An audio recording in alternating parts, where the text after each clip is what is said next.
For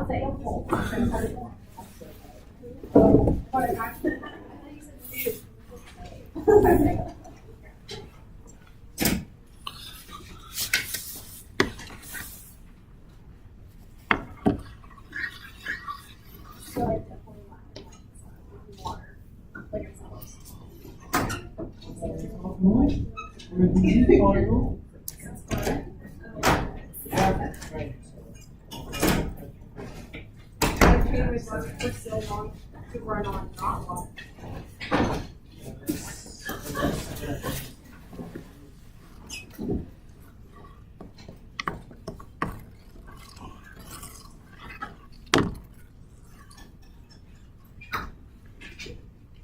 So when children can do the reach for 7, article 7 of the homework topic.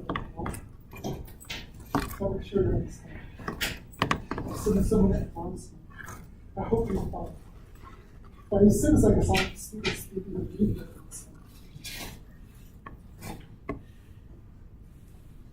This class is the most advanced sit down. Makes sense? If you look at lots of those. Just make sure you read and stuff. When you should have your homework on your paper. So which is the one today is group 2 and one day is group 3. Next week is group 4 and group 5. And then we will have the exam. How you prepare the exam? I will told you. Make sure you understand that. This is the foundation. Your practical application, make sure you understand. And the question is nice, make sure you understand. Well, and then, maybe what is for the paper? So don't throw out your paper, leave everybody can have your paper, one of each paper. So which means on the exam day you didn't print out 5 paper with you.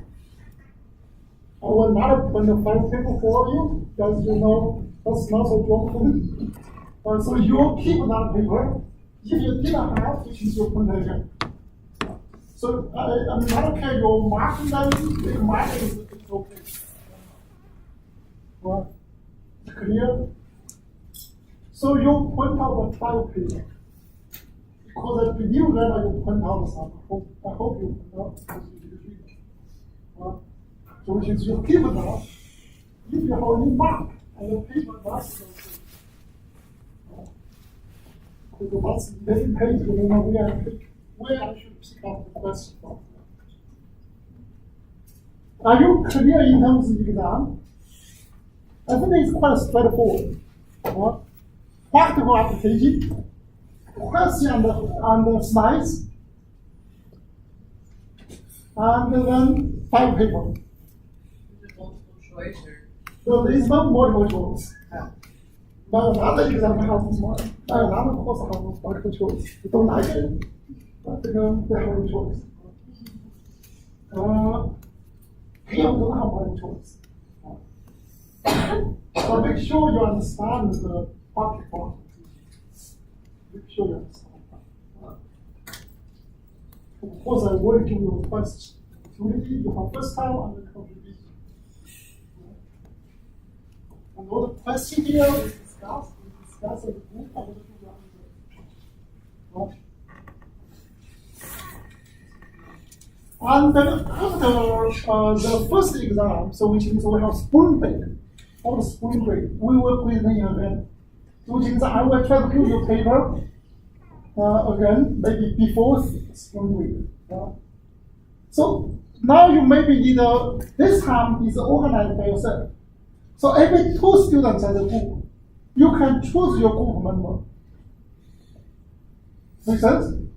So once you choose your group member, send them an email. So okay, these 2 students are the group. It's clear?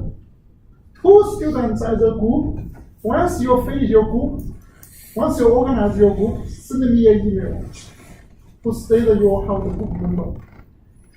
What? So every 2 students as a group, you can choose your group member by yourself because you always work with lots of people. Now you have to do it. So since there's gonna be 10 groups as opposed to 5 groups, you have to read all 10 papers or no? You did it, yeah.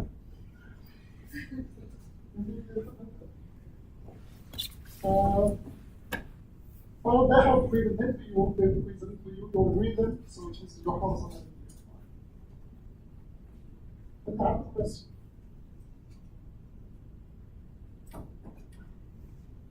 I think it's good because I think you're welcome for the first time, first one. At least most of people, this is really abstract. Right? This is At Makes least, sense? at least. This is really abstract. And then right now what people study, how people think about it right now in terms of molecular biology and gene transcription. Makes sense? Well, it's how other frontier, how other science in the frontier, we call bundle, right? How other people think about it. All these are important. Makes sense? That's when you give a the only present, I don't think you will write on them and then still present. And then if I have exam, so now you will remember that this is some information. Or in the frontier, how people think about genome, the master wins the call. Makes sense? Now maybe your thinking is different. We need to figure out what is gene regulation.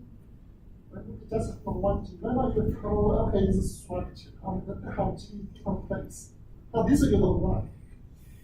Makes sense? What is important? It's important from text. Right?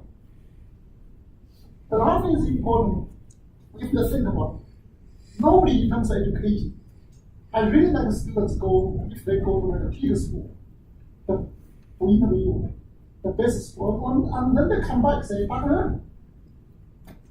question they ask you teach. Well, that is important. It makes sense. I don't normally you have a many ways to evaluate, but the best way to evaluate is to practice how you can compete with other people. And when you go ask people, for example, people go to best school, you never heard this. What is embarrassing? Make sense? Well, yes, you should have heard it. You should have heard the genome of three-dimensional structure, and how you can use a 5C to measure them. Well, in terms of exactly, maybe you don't know, but at least you know the concept. Well, make sense? So that's why it's important to read them. And then we can talk and it's very easy to have something to talk. Because if you know what people where they come from, that's the place you go to your PhD. And you go talk to them and then say, I don't know. So this is the song. Of course, as an exam is quite simple. Also, you get a class of points. Okay, we continue. We talk about, so basically we start from genome has three-dimensional structure, makes sense? And the individual gene located in, just like the building, individual gene like, as individual room, but located in different place, right? Makes sense? And then they have specific binding site for transcription factor. Some is close to the promoter or within promoter, which is they can directly communicate with the protein. Some is far away, it's very, very far away, and some is hundreds kb, 1 million kb away from the gene. But it's still can control what it is. It's by three-dimensional structure. Makes sense? If you think about if you break down the building, maybe they can, if you think about it, if you have different bricks, which means maybe they can cover the entire campus, right?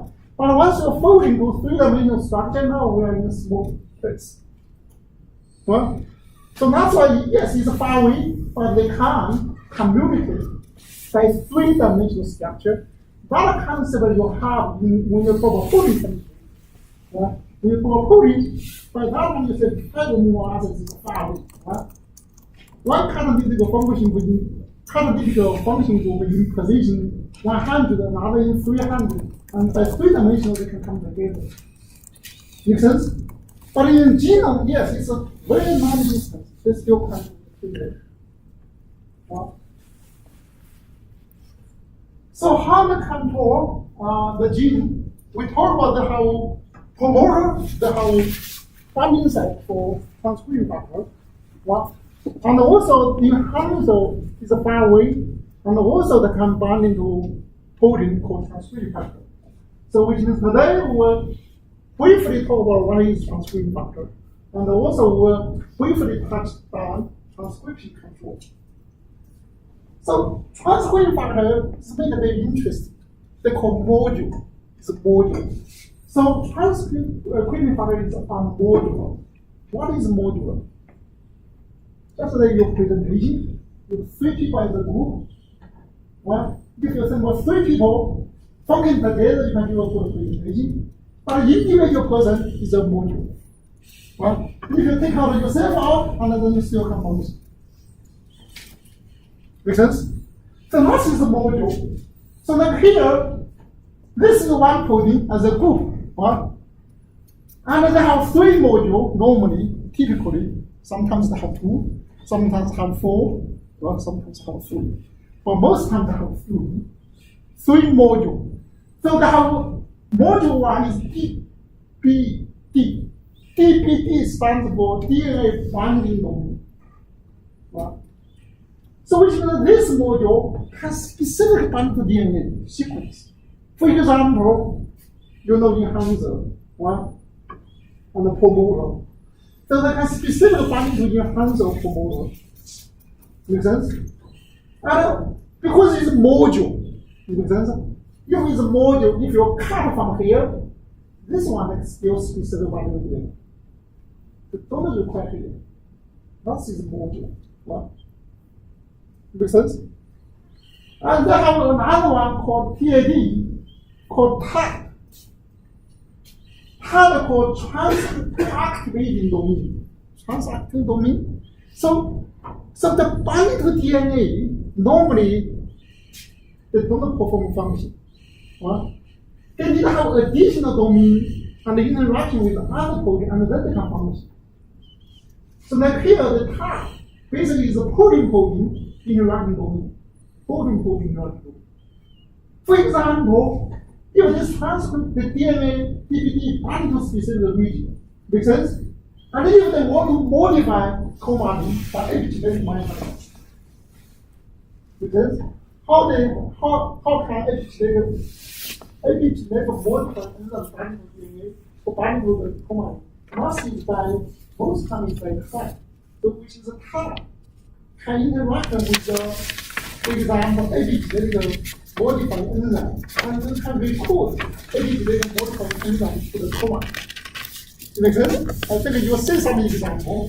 For example, you have DNA, PBB binding to here. Well, and here, once the binding maybe they expose some tail here. Well, this tail, they can interaction with another protein. This protein may be modified to one. But like here, maybe you can say it's TAD. This region is TAD. And here, you can say, let's make a modification.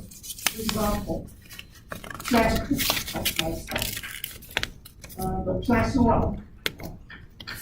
Polygon with also complex 1, polygon with complex 2. They can be put with DNA. So they can modify chroma.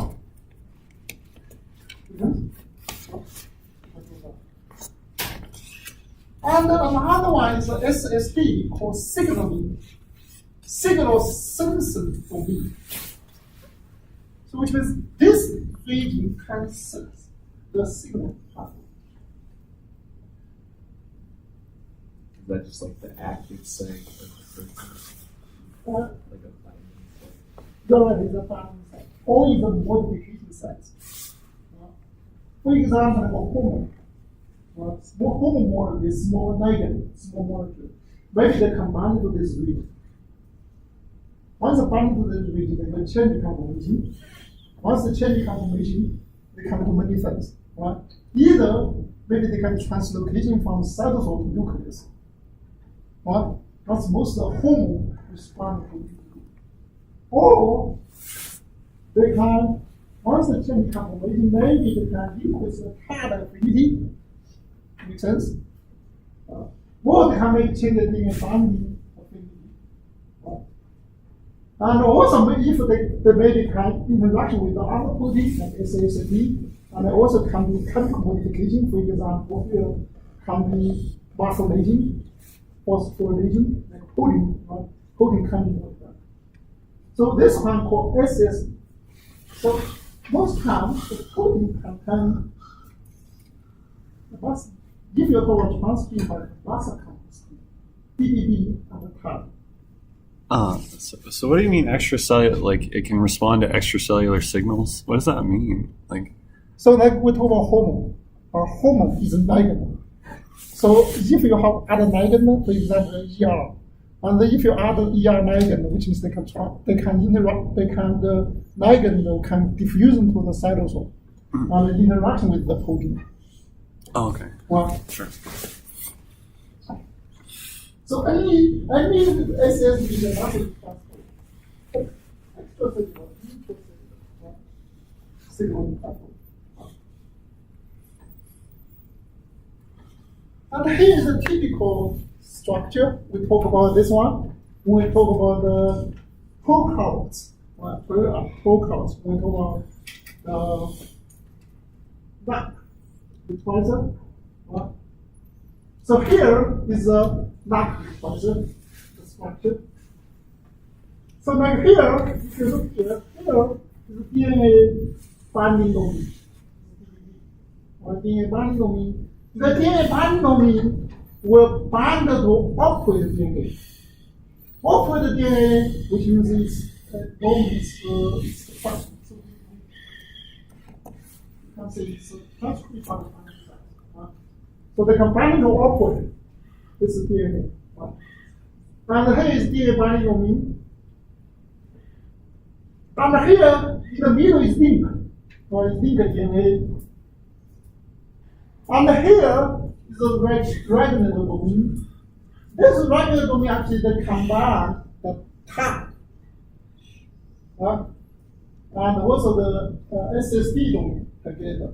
So as you can see here, they can respond to which molecule?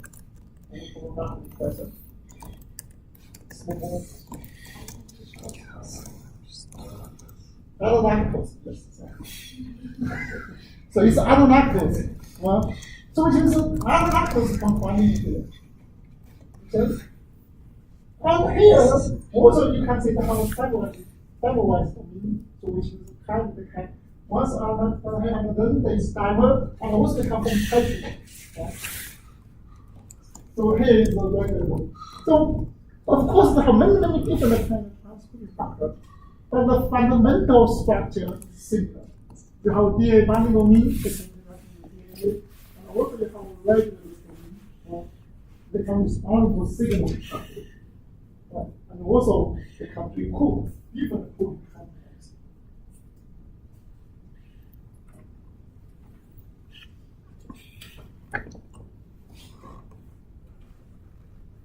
How the transcription factor work? The transcription factor work by binding to, here they call APS, which means the binding site. Transcription factor binding site, APS. So the transcription factor can bind to APS. Binding to APS, they can either directly influence RNA polymers stability. Because you know RNA polymers, you know the KD is very important. So which means here they combine the RNA polymers combine with polymer, but they don't have a high affinity. So if they have the transcription factor binding here, they can maybe increase the binding ability of RNA polymers too. If you increase the affinity, what will happen? So they have a higher chance. We can say that fluid have a higher chance to make a transcription. And that's the first one. The second one is if they have transcription factor, because transcription they require multiple body concepts, right? So maybe they can stimulate the complex assembly, right? So which means they will have to record some machinery for transcription. You know, this is full function, of course, they have third function if you remember in eukaryotes, which is the master changing command structure, like glucose. Right? Which means maybe they will change the command structure. For example, remove nucleotides.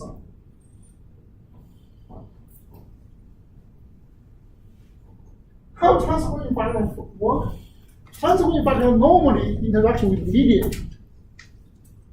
So transport environment, they can interact with media. So mediator can interact with other polymers. So mediator is kind of like the co-mediator is also like a diaphragm. So it's between transcription factor and polymers too.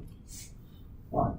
So the transcription factor interact with mediator. And the mediator, and then they will change the RNA polymerase assembly or stability. How they can change? You can mediate it more. Because here, once you interact with mediator, which means they will change the composition of mediator. That's normally biological. Everything is changing composition.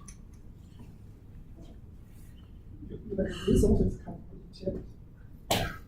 Because if you're thinking is composition change, and then you move the composition change.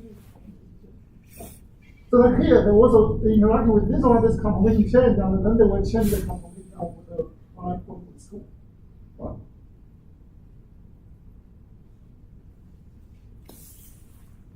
How do you get that? Maybe.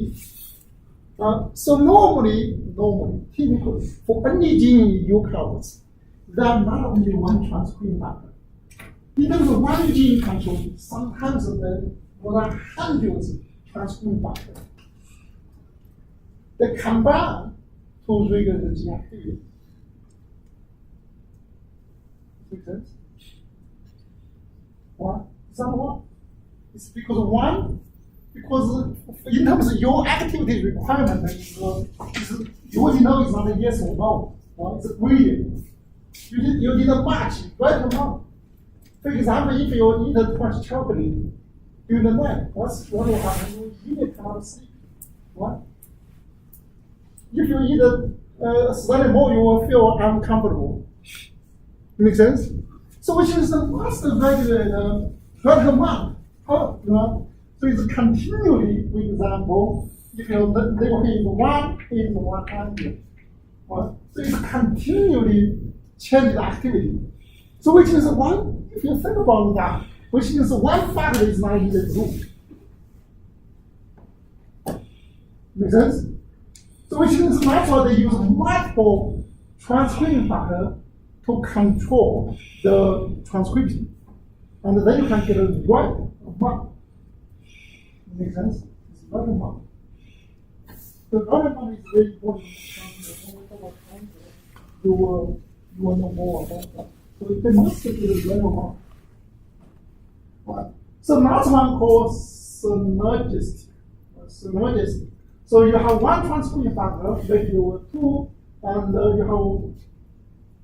So can one sequence bind multiple transcription factors, or are there different sequences? They have different. Normally, they have different sequences. For example, in a shorter region, maybe they will bind in 5 or like here 1, 2, 3, 4, 5, 5 transcription factors. Different one. They all have just one assigned to them. And then they will maybe function for one RNA polymerase. So the final A, B, C, D, E, bound to different sides, right?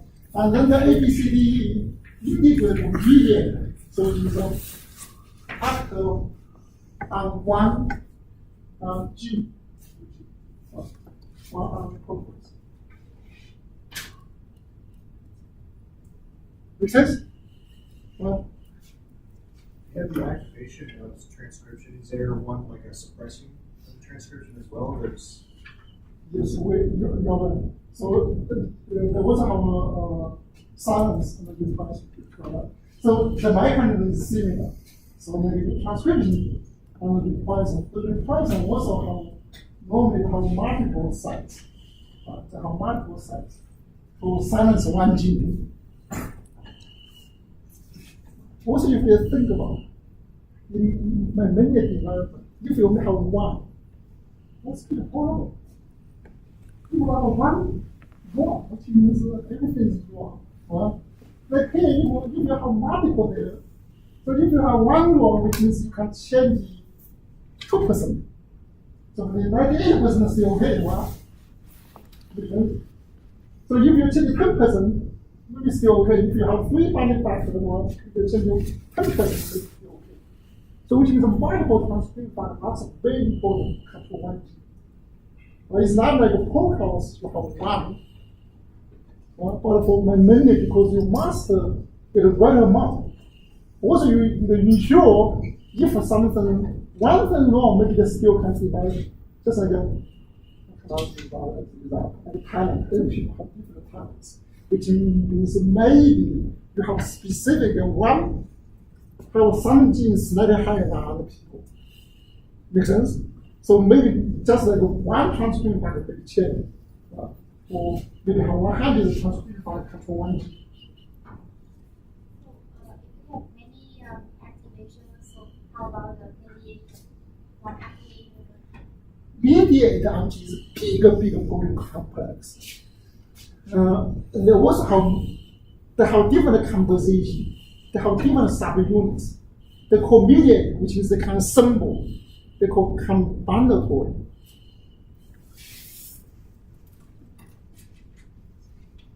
So, for example, you mediate have A, B, C, D, E, F. That's just an example. Okay, it's more than that. A, maybe they have A1, A2, A3, A4, A5.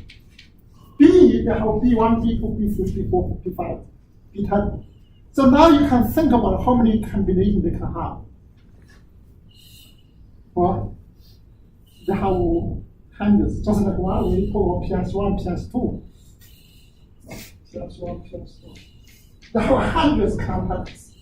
So because they have 4 subunits, but each subunit they have more than 5 homologs. Well, and then I will provide specificity for cell types. Cell type specific regulation. Make sense? So for example, in cell 1, they only express A1. Cell 2, they express A4. Well, so now you can control the specificity. So here, like here you have A and B. Maybe it's 1-fold, here is 2-fold. But if you put A, B together, maybe you have 100-fold in the gene expression.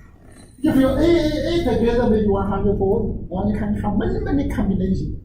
And therefore, you can get a right amount for gene expression in the body.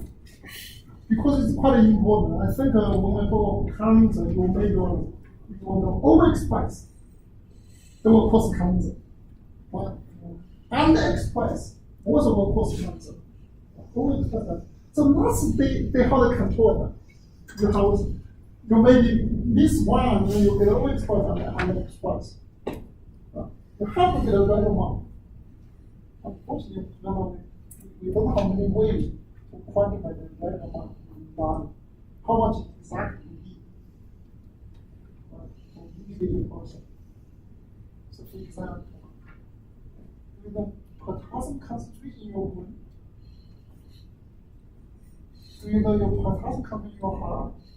the muscle, here. We don't know, Makes sense? So in terms of protein, it's still the same principle. We don't know.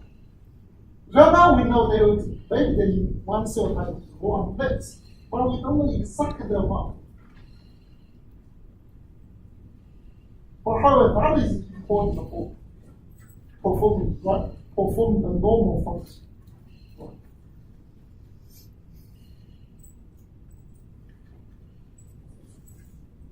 So I think you can discuss for 5 minutes. One individual, you can go by yourself and discuss with each other.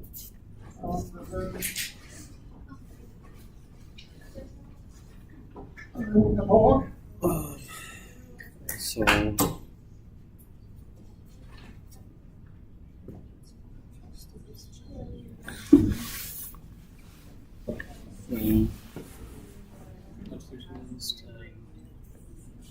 Increase the rate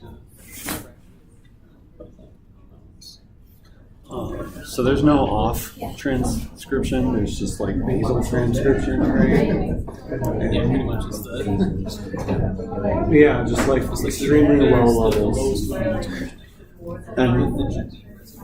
And then if you have more activators, you can increase your level of output of gene, of protein expression. I think the activators, many activators. Yeah, I'd say that's a lot of like promoters and repressors. And then also, All you can do to modulate the binding of RNA polymerase, which changes the expression of that gene. that sounds pretty good. Yeah. Is that all RNA polymerase? Is it all about modulating the binding affinity of RNA polymerase? In some. So basically, they have two or three major functions in terms of transcription. They can change the affinity RNA polymerase, right? Because RNA polymerase by itself don't have good affinity for DNA, right? So they can increase the affinity or decrease the affinity. Right? Another thing, because RNA polymerase have so many associated complex proteins, but also don't have good affinity for DNA. Right? So once you can interact with the transcription machinery and make the entire complex, assembling the entire complex more easily. So get that to go faster. Yeah. What kind of factors would do that? What kind of so just different subunits with a higher affinity for the monomer or the multimer, I guess. Yeah. So subunits with higher affinity for the multimer is gonna. So normally, when, for example, they maybe will stimulate assembly. So they can directly increase the RNA polymerase itself. Yep. But the RNA polymerase require lots of subunits, right? Yep. And which means if you think about it, if you have RNA polymerase have hundreds of proteins there, so how you can quickly assemble them. That's also is quite important, right? So which means some transcription factors they can quickly. Oh, like scaffolds, Yeah. like scaffolding proteins, and Maybe it's scaffold, but anyway, they can make them assembling more faster. okay. Right? Okay. So pretty much the RNA polymerase builds itself faster. Yeah, we will say RNA polymerase complex building fast. Right? And another thing is because we talk about eukaryotic gene transcription, right? You have to deal with the nucleotide, right? So which means transcription factor either can recruit other factor, can disassemble nucleotide or reassemble nucleotide. Right? They have to do that. Yeah. Because otherwise they have roadblock, they cannot do fast. Right? The roadblock. So normally that's the three mechanisms that operate to ensure efficient transcription. Okay, But that's this cool. changes like the structural conformation of chromosome. Yeah, normally if you talk eukaryotes, which means maybe you are right. Maybe for example, from condense to open. That's one way you will change. Another way maybe we'll try to remove make a nucleotide, and the DNA interaction is more weak. Right? So you can change it, from condensed to open. That's the first thing you need to change, and then you need to change the nucleotide interaction with DNA. Right? Now you make a transcription faster. Yep. Non-covalent interactions. It's all those non-covalent. You're right. So all the things is non-covalent and conforming change. Yeah. You are. Yeah. That's the case in terms of every time we talk about Yeah. in the math. Yep. Well, transcription also So do you have an idea right now which group want to represent the entire class to speak out your idea? Which group? No. Which group want to get to do that? I don't know if I did the question right, but I wrote like the structure of the chromatin based on like insulators, modifications, DNA sequences like promoters or enhancers and then transcription pathways. I don't think that's the answer. That's good enough. The house and the food is full. And then other people want to add something.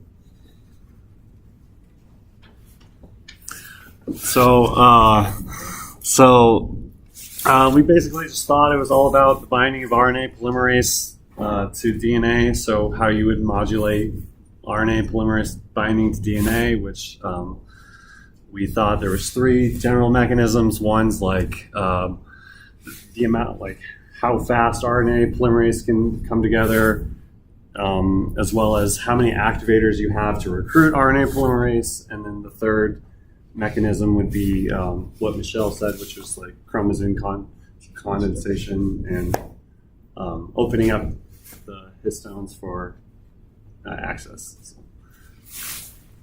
Okay, good. So now we'll repeat the whole focus on one another. Let's talk about 3 general functions. The first is so the first is the one increase or decrease the binding ability on polymerase 2. Yeah. That will make output of transcription. Increase or decrease on polymerase 2 binding ability. The second one is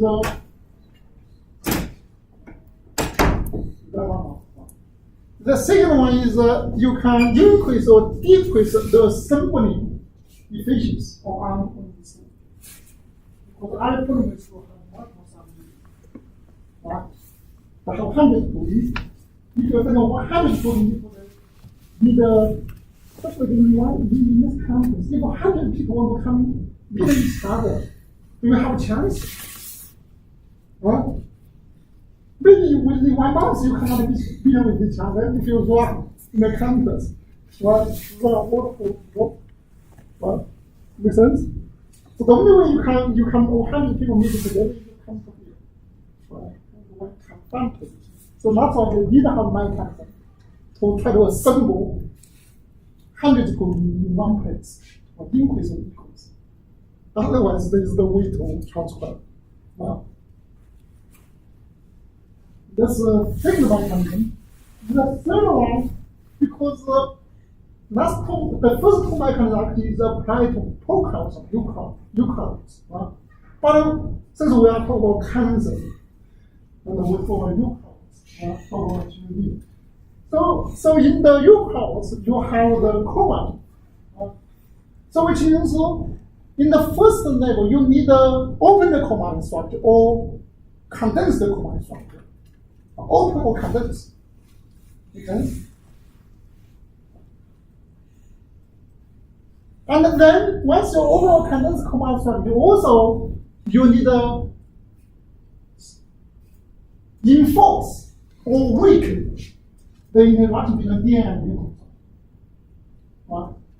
Once you open and close, and then you have DNA and nucleus. DNA will interact with the histone, right? Histone oxidase.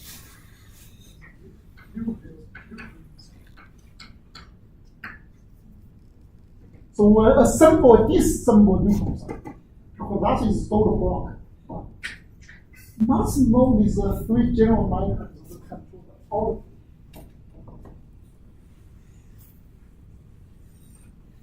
Good. So the transcription No. So you're talking about the synergistic activation of transcription. Is that how you can get different protein expressions from the same gene, like introns and exons? Is it like if they change what part of the DNA they're moving based on the transcription factor? That's normally in general only one gene. But you can have multiple different introns and extrons on the same gene, right? Yes, you have multiple neutrons. And that has to do with the synergistic Yeah, you have to deal with that is referred to one gene. So that's included intron exon. What about factors that affect like the concentration of building blocks, like RNTPs or the components of polymerase? Do you need higher concentrations or do they work with as well? Yeah, so you are right. So that concentration, I just said how molecular mechanism. Now that is three very fundamental mechanisms. If you think about how the transcription control, right? Of course, the concentration, of course, is important, right? So if you have high concentration, no concentration, right? We already talk about like octa-4. Octa-4 is a Yarmaki factor. The converted, the skin cell can convert it, and we already started to. One factor is octa-4. So octa-4 is 1.2-fold change, which is the way change they have one. Because why you can change? Because we talk about occupants, like the revision, is this revision? Revision 6. So basically, if you have different concentration, that also will change the transcription output. But as I said, we don't understand too much the concentration in the linear system. Exactly. I think that's what I would work for today.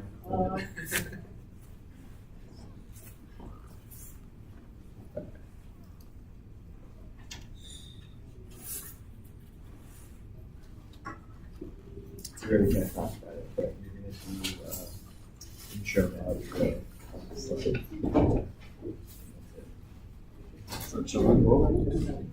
So you're basically, And then you do the first thing, and do the second one.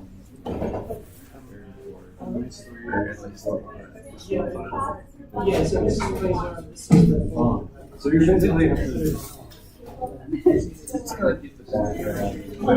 you're gonna talk about smart sequencing, finish watching the video. I did see that. So you started with a few. Yeah. There's you know, a little background, big part of difficulties. Or is Brad, are you covering the difficulties of prior sequencing? Yeah, I think I was doing that in the smart sequencing.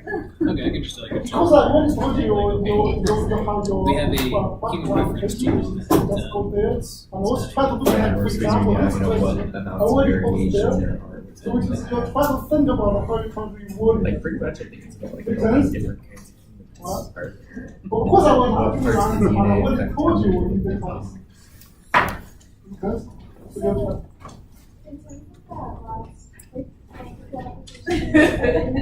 Okay, so we're just gonna be responsible for that. Yeah, so what are you doing, Slides, what are you doing Wednesday, what are you doing Wednesday at 2 o'clock? So which means you should, About you should tomorrow, know how what's 6-ish. what can review. So which means maybe when we I think about being up on campus around 6, and then just one last time around 2. For Pretty example, around here. we'll ask you how you can Yeah, tomorrow right? then. So which means we try to give you a question if you have one. That's just Which right is for like an one big hour, question. hour and a half. So that you are in the given step. So which means if you start where you will apply something. Yeah, you just- well, the slides, the presentation's there. You said It's done, it's, yeah, it's done, you just gotta Maybe type. alter it a little bit. If you don't like what I wrote, Check the amount of slides been cut back. I mean, there were a lot. Yeah, there's some figures. so I'll show you. It's so there's really only like 20 slides, but like Okay, so they've been pretty cut back then. Yeah, I was looking at it last night. They're like 60 some slides. I just, well, there's like, I like to keep the the supplemental figures in the back, just in case someone asks a question, and I can be like, "Yo, the supplemental figures. Check this figure out." But otherwise, you know what I'm saying. So like, I'm still working on my shit, but like, up until here, I got rid of all the repeats up until 16, and then so yeah, it's really not that bad. These are just repeats, but Do we have a piece of paper that we like grade on, or do we write around? Hand one out there. I think you will in a sec. But so yeah, you're just gonna like give the intro, Right. talk about the problem, introduce SVs, talk about the solution, and then you'll read this slide, you'll explain the video, and then we'll go into Brad. And then where do I start? I start with the telomere kind of thing, right? Yeah, so you're just gonna, Right there, pretty much. you're like pretty much right here. Okay, cool. And now all that pretty much is like, it's not random how long these structural, or how far away these structural variants are from the telomere. It's like the closer to the telomere, the more chances that it's actually going to do something.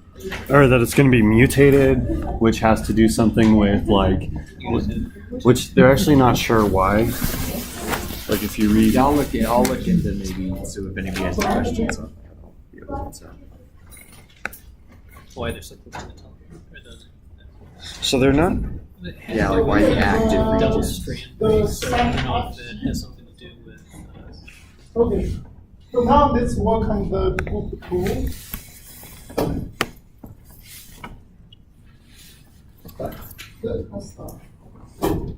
My name is Isaac, and we had the second paper, which was the submutant expression revealing adding nucleus on folding motifs. And so the main objective of the paper was just to kind of get an understanding between the structure and the function at the molecular level of like periodic chromatin. Just to give a quick overview of some of the stuff we're touching in class as well as some of the stuff that was in the paper. A nucleosome is the most basic unit of DNA package. It's wrapped, it's where DNA wraps around this histone, octamer, and 1.5 turns. They found that nucleosomes are packaged into distinct patterns. We have the alpha that is shown in the data. So the alpha, here is more condensed, it's kind of like stacked on top of each other. And then the beta structure is a little more relaxed, more open. A little more on both of those. So as we know, they both exist in 30 nanometer fiber forms. Both of those fibers can be altered to allow for transcription, and both of them can be affected by epigenetics and nucleosome structures. So a new technique that they introduced in the paper was HiCO. So HiCO sequencing is similar to the HiC method that we saw in the last paper, and where they're pretty much just looking at the structure of the chromatin and the nucleosomes. And the way that they achieved this was by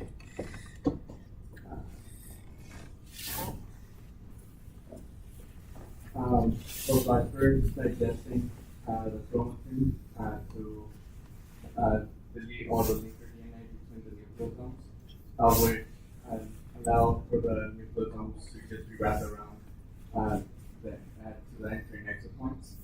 After that, adapters were added to the nucleosomes, which allow for ligation between the nucleosomes.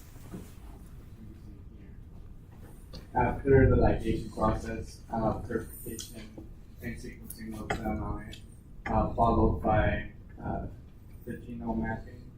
And then the new step that was added in the HiC process, which is why it's called the HiCO process now, was computational 3D structure divination, just to look at the orientation of the nucleosome and and the new structure that was produced.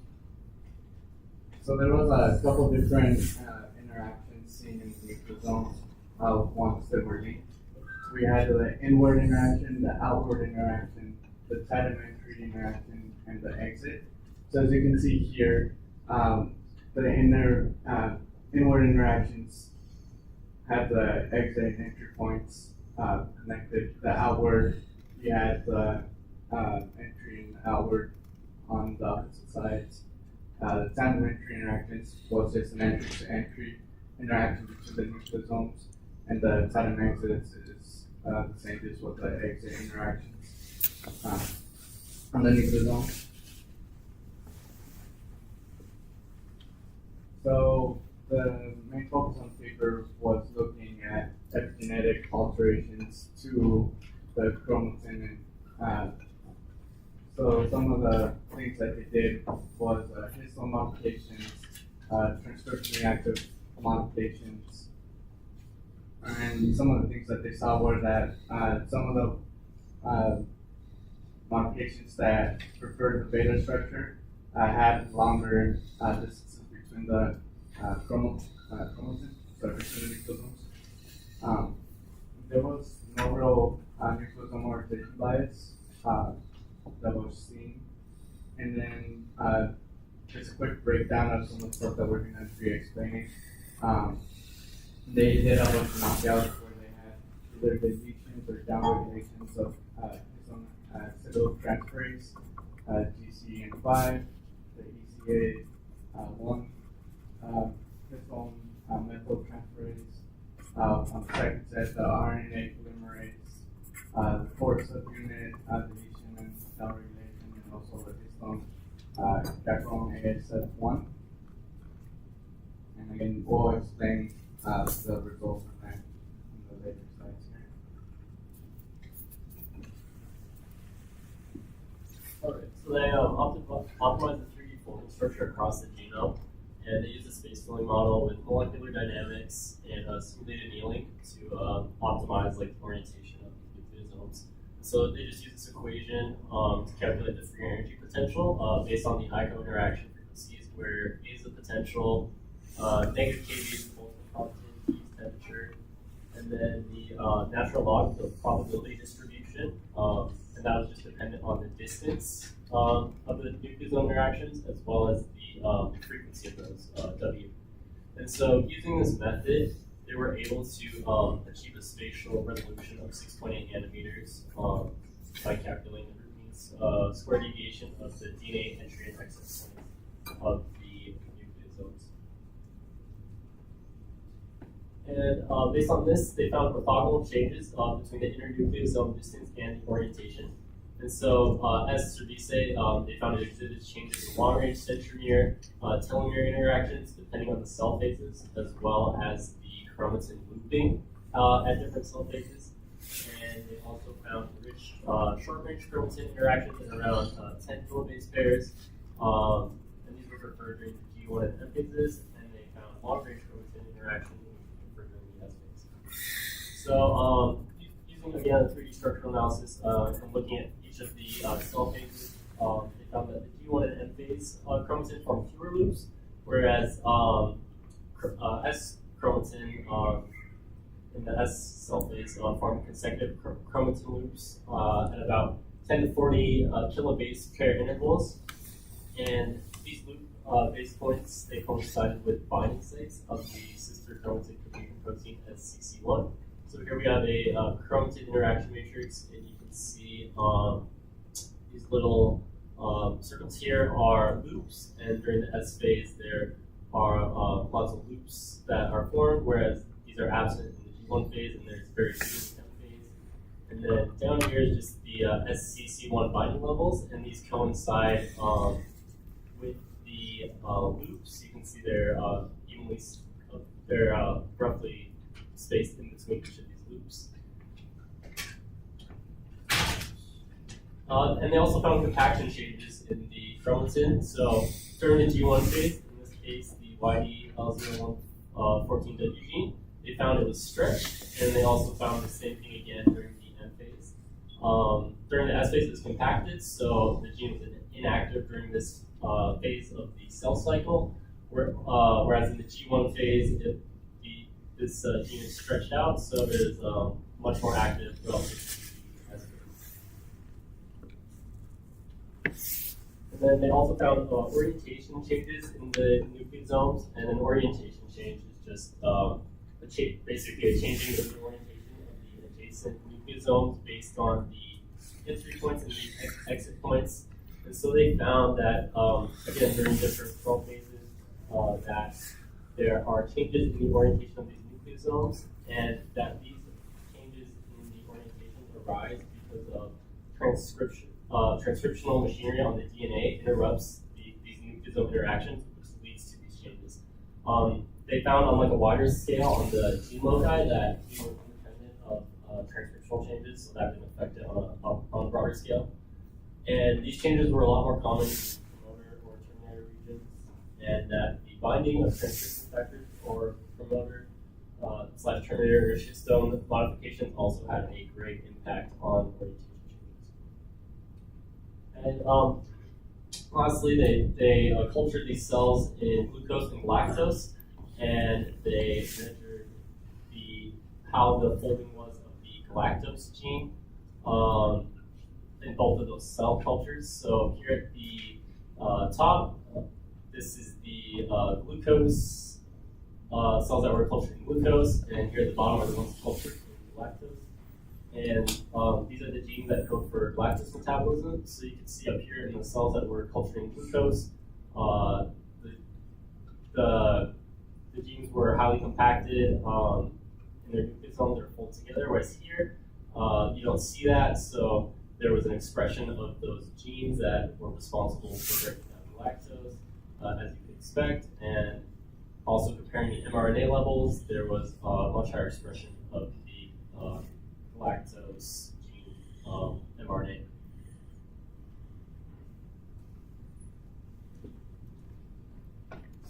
So I'm going to introduce the alpha structure and the beta structure. So this is just expanded on how they look like. The N histone is linked to the N+1 histone and to the N-1 histone. And the N-1 histone and N+1 histone are linked to the N+2 histone. So that's the structure over there. You can see that it's more condensed than the beta structure, where they form a rhombus-like shape. So these two structures were found in promoter image areas, but the only difference was that the alpha structure was found in areas which lacked active histone marks, whereas the beta structure was found in areas which had active histone marks. So as we learned in class, acetylation is an active mark, and in this paper they saw that wherever there was an active mark, they saw there was greater interchromosomal distances, and wherever there was methylation marks, there was shorter interchromosomal distances. So this chart here is showing from bar 1 to 6 the acetylation marks, and as you can see, the bars are long as compared to the methylation marks, which are back here, which are all short.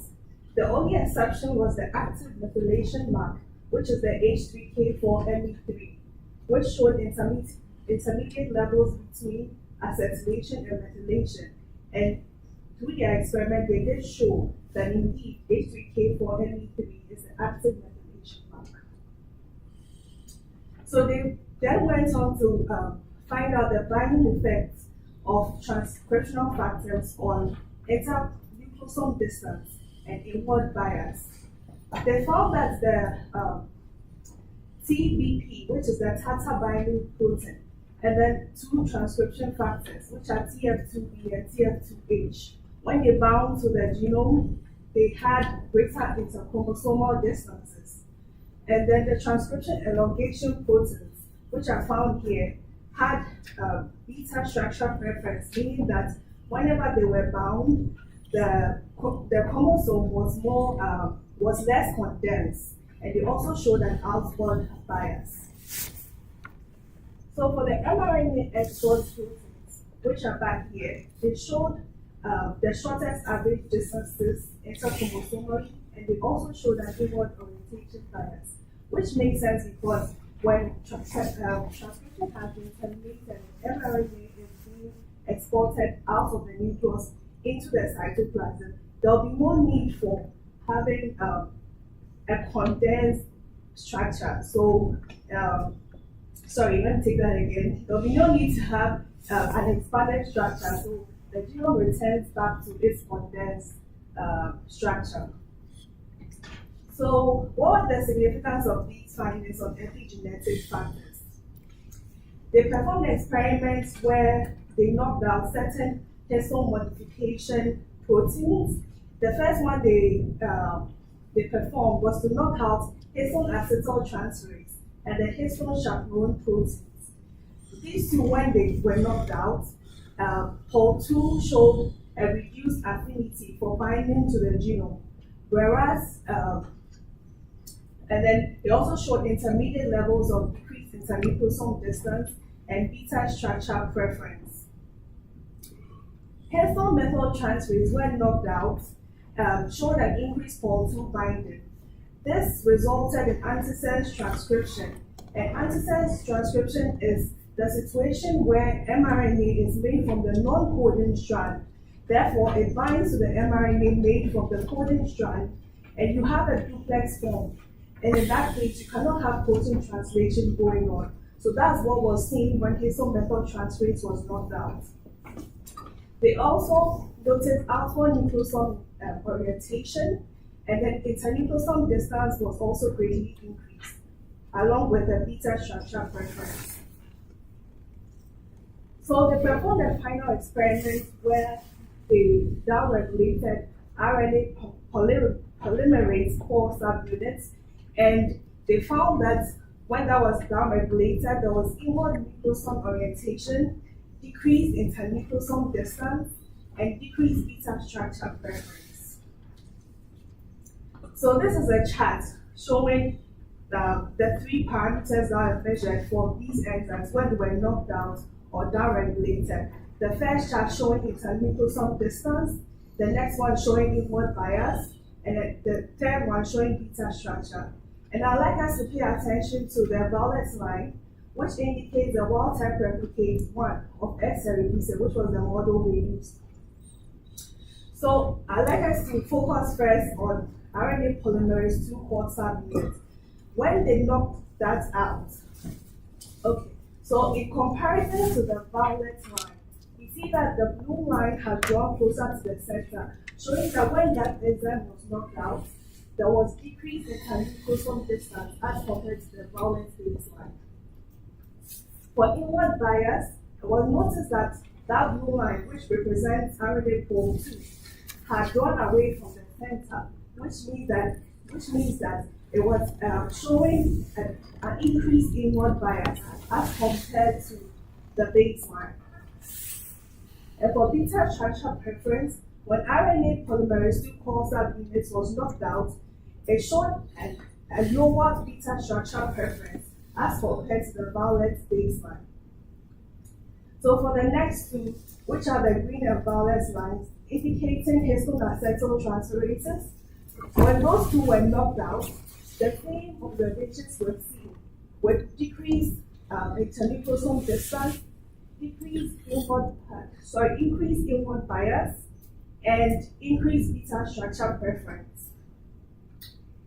And then when they knocked out histone methyltransferases, which is the gray line, it's not really showing here, it's not very sharp on this one, but here we can see that the gray line is indicating an inward bias more than the baseline, and then the gray line here is showing an increased beta structure preference as compared to the violet baseline. So the conclusion of the paper was that alpha and beta basic motif structure is a minimal structuring unit, and that nucleosome folding presents in a dual nature, both regular and irregular chromatin fiber models. And the nature of the fiber model is dependent on the events occurring at that locus, and nucleosome folding structures can be altered by epigenetic events.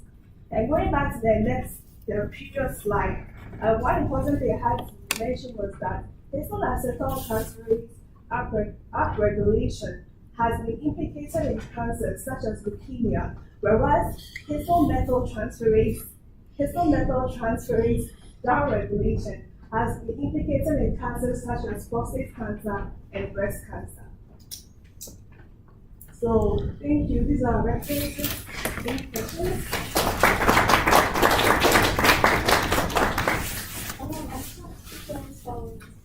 So, when you talk about general transcription factors that advise modification, does that mean that they prefer acetylation? Yes, they prefer acetylation. And is that because they would bind to some other on that, or is that? Okay, generally, when the acetylation marks, it shows greater interchromosomal distances to allow space for these transcription factors to bind and then recruit RNA polymerase for transcription to begin. But when there are methylation marks, you have shorter interchromosomal distances. So the transcription factors cannot bind and the RNA polymerase cannot be recruited.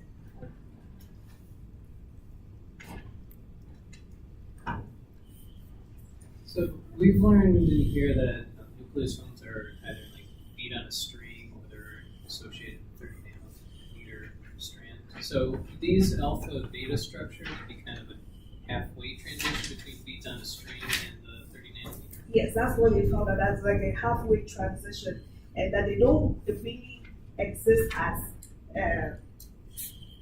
two start helix or a one start helix as we have encountered in class. This was like a different perspective, but at the same time, it also matches with what has been known before. You mentioned how stable the alpha and beta is compared to the 30 nanometer fiber.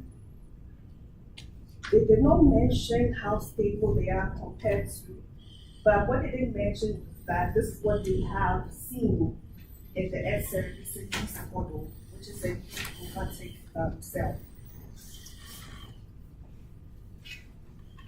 I didn't quite catch it. Sorry to go over. What determines whether or not it becomes an alpha or beta structure? Okay, so the alpha structure is the condensed form, while the beta structure is the relaxed form. So depending on the maps that are seen in the region, so you have the alpha form when you have the inactive maps generally, and then you have the beta form when you have the active maps. Any other questions? No?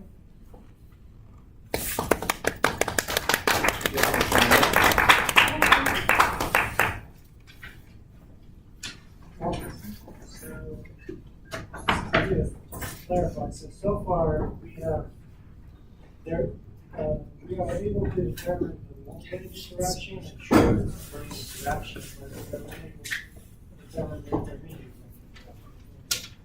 So please. You're right. We are able to determine atomic structure, for example, nucleus. We're also able to determine the looping, so like a kilobase away. But we are not able to determine a fusion chromosomes. For example, like 5 to 10 chromosomes, 10 small range of organisms. But this data, I think that they based on the distance. But that distance is still not real distance, because they determine the praxis. And then use a computational model. And then finally find that they have two structures. One is alpha, and the other is beta. Beta refer to more open structure, and the alpha refer to more condensed structure, because if you look at the alpha, the fold like this, or free like this, beta look like this. So they may be found in different locations in the genome. But whether another one is really is alpha is beta, maybe we require more evidence for sure. Another thing, if we think about, we also talk about, one student asked questions of you, like how to relate to 30 nanometer structure, yeah? Because in the 30 nanometer structure, we talk about the one step and two step, something like this, right? But if you look at both structures, done like that. Make sense? So which means that is another question, how is the command really fold the cell? But that's another layer of complexity. So which means in the future, maybe they need to do more work to identify. But these are the problem in cell because they have so many data to correlate the two structures, the function. So that's why. So normally you can propose a hypothesis and then you have experiment to support your hypothesis. And then you can make a good story. That story nobody tells in the literature, as you can go to synthesize nature. Even that story has been told or predicted by other group, which means you have to put the science. Because you have to do something, it's new, it's completely new. Make sense? And then you can have somebody that is support the hypothesis. But what does is right or wrong? That's why people keep arguing nature science says sometimes not right. Yes, it's of course. Because it's because like this is a clear example. Because they didn't guess. Make sense? Based on existing data, they have another guess what it looks like. But it's not like some data is very simple. You can easily say, okay, that is true, right? But for some complicated which is you need to predict, or hypothesis and predict, that is more challenging. And then you can in the future they can add more data to support or reject whether that rule is right or wrong. That's why like all this kind of stuff come out in textbook. Why? Because textbook normally is more true. And of course, if you based on textbook, which is you can always publish something low profile zero. If you want to go to high profile zero, you have to come from the it's a quiz with thinking. Think.